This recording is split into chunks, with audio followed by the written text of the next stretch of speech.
सदगुरु जोगी पीर धाम से गुरु प्यारी साध संगत को जय बाबा जी की कहते हुए जानेंगे ऐसी तीन तरह की आत्माएं जिनका कल्याण बड़े बड़े संत महात्मा लोग अवतारी लोग भी नहीं कर सकते।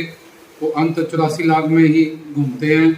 तो ऐसी तीन तरह की आत्माएं जिनका कल्याण नहीं होता, उसमें तो पहले लोग वो हैं जिनको कोई पूर्ण गुरु और सच्चा सदगुरु ही नहीं मिलता और मानव शरीर में सिर्फ खाना पीना सोना भोगना और मोह ममता और परिवार में जैसे उन्होंने कुत्ते बिल्ले बंदर सुअर बन के भी परिवार में रहे, तो वही उनका नेचर और आदत।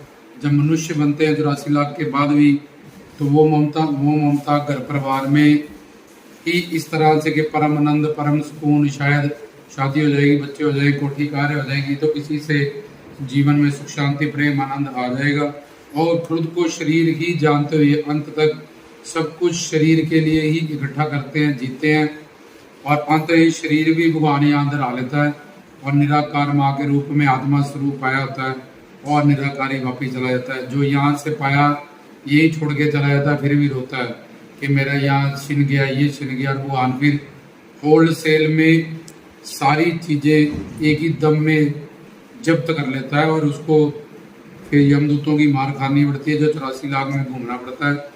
ये अलग विषय है, पर एक ही सेकंड में उसके सारे जीवन की जो उसने शरीर के लिए इकट्ठा किया होता है, प्लस ये शरीर भगवान कहता है ये भी माँ के पेट में मैंने तुझे किया था, ये भी तेरा नहीं था। मेरा पैन मेरी कोठी मेरी कार, तो तुम कार नहीं हो, कोठी नहीं हो, पैन नहीं, तो मेरा शरीर तुम शरीर भी नहीं हो। और जिनको सही गुरु सही ज्ञान नहीं मिलता, वो सारी जिंदगी ऐसे ही विचारों की बीत जाती है। अगर गुरु की दुनिया में जाते भी हैं तो इतने पुण्य उदय नहीं होते कि एक अच्छा गुरु, सच्चा गुरु, पक्का गुरु जो कि आत्मा परमात्मा माया तत्व ज्ञान कराए कि जन्म क्यों हुआ, जन्म के बाद हम कहाँ जाते हैं, कहाँ से आए हैं, मानव जीवन का लक्ष्य क्या है।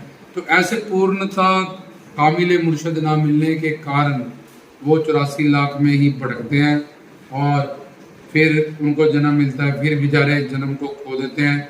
तो जन्म जमांतर जीते जी संसार के दुखों से पीड़ित है और मरने के बाद फिर और यमदूतों की मार खानी पड़ती है। फिर अंडज ज्वेरज उद्वज स्वेदज इन चारों खानियों से चर अचर जड़ चेतन जंगम सतावर, इन सब चीजों में उनको रहना पड़ता है और घूमना पड़ता है। तो ये पहले तरह के लोग हैं, ये तो नरक ही जाएंगे, मतलब 101% गारंटी वाली बात है, क्योंकि उनके प्रारब्ध और पुण्य उदय नहीं हुए कि उनको कोई सच्चा गुरु मिले। अगर गुरु की दुनिया में गए भी भगवान के वहां भी कोई ठग आडम्बर झूठ फरेब इन सब चीजों में विचारों का सारा जीवन बता दिया। जब कर्म कांडों में यहाँ की यात्रा करो, वहां जाओ, ये करो, उपासना मतलब भक्ति, भगवान के पास कैसा जाया जाए और भगवान के पास किसको जाना है, भक्ति किसको करनी है, बार बार जन्म मरण क्यों, ये सब जो मेन ज्ञान है उसके तक बेचारे नहीं पहुंचते। और जिनको वो फॉलो करते हैं वो भी उनके तरह भोले भाले हैं, जब भटके हुए हैं, तो सारा जीवन उनका बर्बाद हो जाता है। दूसरा, जो एक सही संत से या सदगुरुओं से मिल जाते हैं, प्रवचन सुनते हैं, ग्रंथों पंथों शास्त्रों की नॉलेज थ्योरेटिकली गुरु के प्रवचनों से प्राप्त कर लेते हैं, लेक्चर सुनते हैं, सत्संग सुनते हैं, काफी सारे पाप उनके भस्म होते हैं, उनकी प्रारब्ध ऊंची होती है। लेकिन वो गुरु की बात सुनते हैं लेकिन मानते नहीं। इसलिए सिर्फ जानना कि रोटी में जहर है और तुमने जान लिया फिर भी तुमने रोटी को खाया तो तुम मरोगे। तुम्हारा जानना भी बेकार हुआ, क्योंकि जानने के बाद तुमने माना नहीं। पर हर जगह तुमने जान जो जाना उसको माना। लेकिन वो आन की दुनिया में गए, जो संतों ने, ग्रंथों ने, पंथों ने, अवतारों ने, सदगुरुओं ने, कामिल मुर्शद ने तुम्हें समझाया, प्रैक्टिकली एक्सपीरियंस बताया कि ग्रंथों पंथों संतों की बात छोड़ो, अपना प्रैक्टिकली एक्सपीरियंस देखो। जब से तुम पैदा हुए अपने दादा कोई सुख शांति प्रेम आनंद किसी को मिला, रावण के 100 पुत्र थे उसको मिला, धृतराष्ट्र के थे 100 उसको मिला, सोने की लंका थी उनके पास उसको मिला, इंद्र के पास क्या नहीं है, बसरा है उसके पास, कुबेर है उसके पास, ज्ञान शक्ति है, सत्संकल्प है उसके पास, उनके देवताओं के शरीर में खुशबू आती है जो स्वर्ग तक, तो उनको नहीं मिला। तो आगे से आगे कितनी तुम्हारी कामनाएं इच्छाएं बचपन से लेके अभी तक भगवान ने पूरी भी कर दी है, तब भी तुम्हारा वही टीचर आना आगे से आगे, ये मिल जाए वो मिल जाए, ये आ जाए वो आ जाए, ये लास्ट है। तो ये आग में घी डालना, आग दबी और फिर आग और बढ़ गई। ऐसी एक कामना पूरी होने के बाद हजारों कामनाएं और पैदा हो जाती हैं। फिर उनमें से कुछ कामनाएं पूरी होती हैं, कुछ नहीं होती है। तो फिर अपनी किस्मत का कसूर, देवी देवताओं का कसूर, पीर पैगंबरों का कसूर, बाबा जी का कसूर लोग निकालने लगते हैं।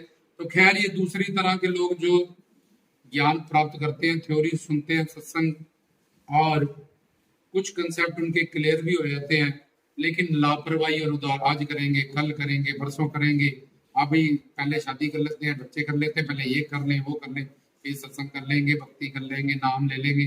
बस इसी में जब तक हो सकती है तब तक मृत्यु हो जाती है। और इतना बड़ा वो पूरे संसार में वो 10-15 बंदों से अटैच है, उसके अलावा कोई मर रहा है, जब कोई जी रहा है उसको कोई मतलब नहीं। ऐसे ही जब वो ज्ञान हो जाता है उसको, वो घर में भी सिर्फ घर परिवार संसार में अपना धर्म, कर्तव्य, ड्यूटी, फर्ज समझ के करता है कि इसके ज्यादा मेरे हाथ में कुछ नहीं। किसी को कैंसर है तो मैं दवाई दिला दूंगा, कोई बीमार है ले जाऊंगा, और मैं उसके कर्मों का जो भोग है उसको वो खुद करना पड़ेगा, कर्मों आपको अपनी।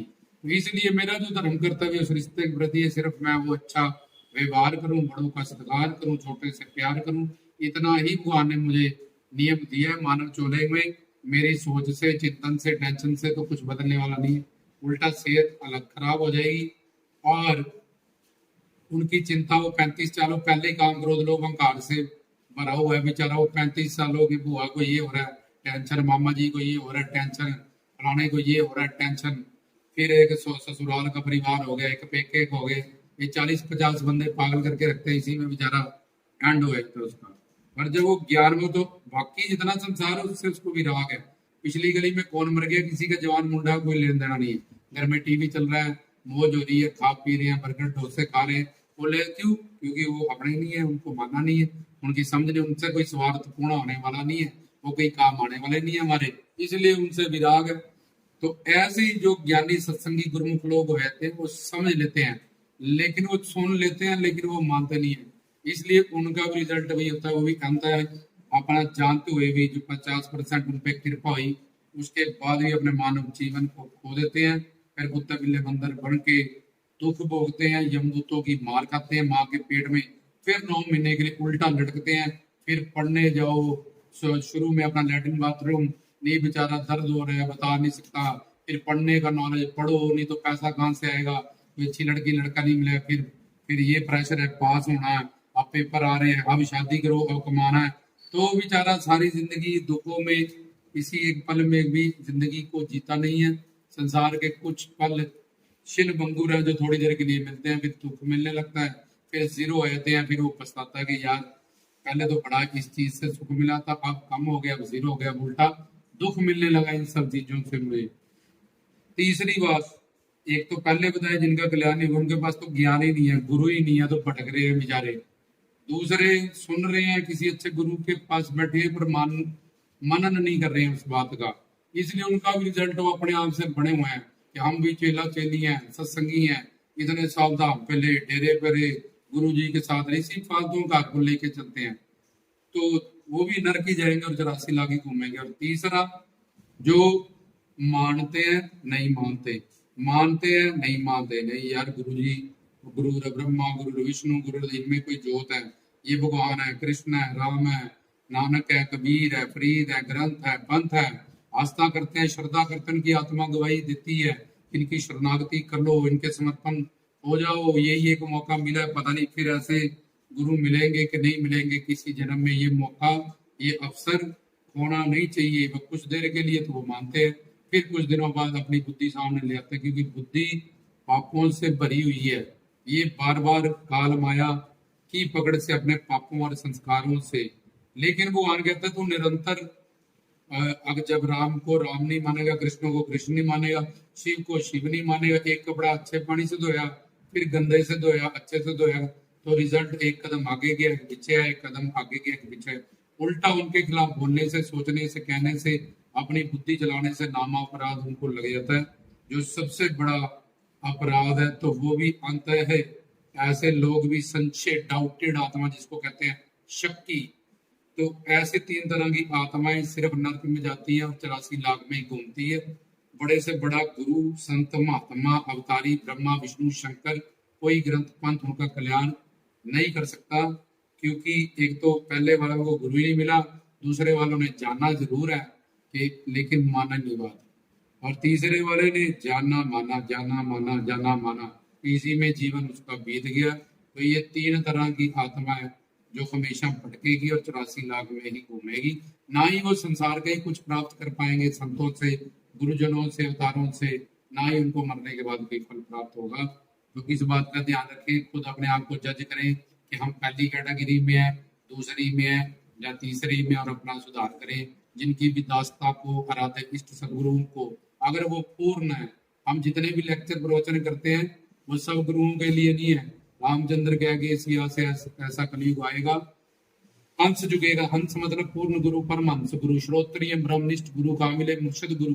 हंस जुगेगा दाना कौआ मोती खाएगा, के गुरुओं की बाढ़ आएगी।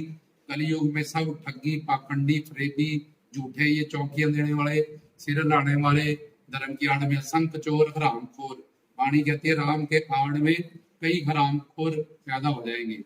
तो इसलिए ध्यान रखो, आपका मानव चोला है, आपने बेटी की शादी करनी है तो कितना कुछ पता करते हो, एक सूट लेना कितना कुछ पता करते हो, करियाना लेना, ऐसे ही ये तुम्हारा मानव चोला है। किसी भी रश देख के, भीड़ देख के कहीं भी गुरु मत बनाओ, किसी की भी शरणागति को मत कबूल लो। पहले वहां बैठो, सुनो, जानो, समझो। किसी अच्छे अपने आराध्य इष्ट से, जब तक गुरु नहीं है, पूर्ण अपने आराध्य इष्ट देव जिनसे तुम्हें आस्था है, उनके पास नारियल ले जाओ, माथा टेकोगे, जी मैं अंधा हूँ, गूंगा हूँ, बोला हूँ, मैं कुछ नहीं जानता हूँ, तो मेरे को एक सच्चे गुरु से आप मिलाए ताकि मेरा मार्गदर्शन करे और मेरा जीवन सफल हो जाए। अगर मैंने गुरु ही गलत पकड़ लिया तो बाबा फरीद कहते हैं पाजी पीजियो छान के, गुरु कीजियो जान के। जो भी तरे आज तक वो कामिले मुर्शद के उन्होंने दामन पकड़ा, शरणागति की, तब वो तरे हैं। तो मानव चोला बड़ा अनमोल है, जिसके पास भी है उसको ऐसे ना व्यर्थ करवाएं, ये हमारा निवेदन है। रामदास की तरफ से जय।